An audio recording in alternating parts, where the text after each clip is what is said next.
I always wanted to learn how to fish growing up. I remember my uncles talking about their adventures fishing and how big the fish were and how they even had to jump in the water with the net to make sure that a 25-pound catfish wouldn't get away. And of course, I always remember who was full of it.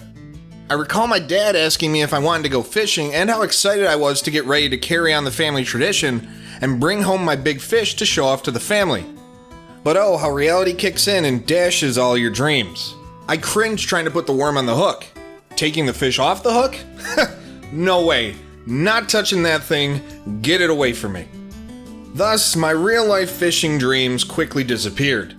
Until I became a master at it in the video game world thanks to the Sega Dreamcast. Now, 20 years after that system's launch, we're back with fishing games being at the forefront of outdoor gaming. The Fisherman Fishing Planet is a sports fishing simulator from Big Ben and Fishing Planet LLC.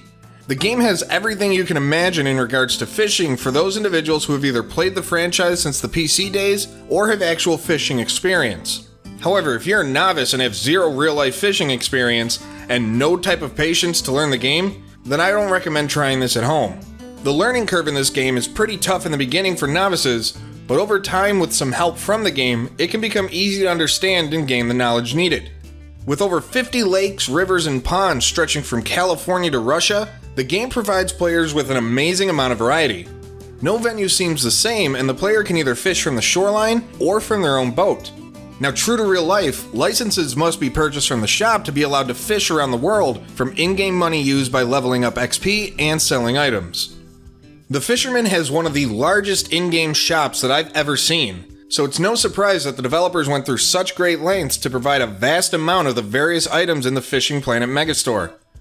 Seeing this amount of detail from a developer is truly an amazing experience, as other developers should take notice at the level of customization provided to help give players as close to a real-world experience as possible.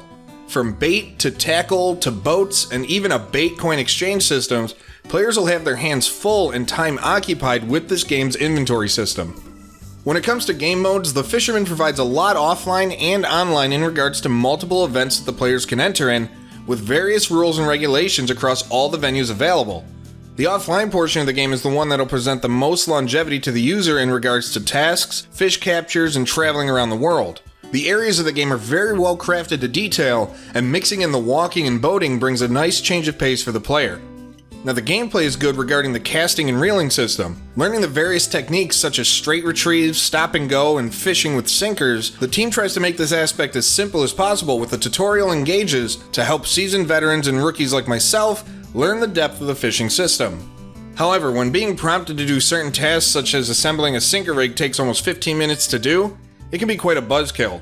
And the culprit was a confusing controller scheme I had to navigate in order to complete the tasks. I get I need to understand how to make certain combos in regard to the type of fish I'll be gaming for, but getting through this one task was completely exhausting. I shouldn't have to use the left joystick for the left side selection and the right for the right side. Eventually I got the hang of it and moved through the task more quickly, but getting used to it is not something that was enjoyable.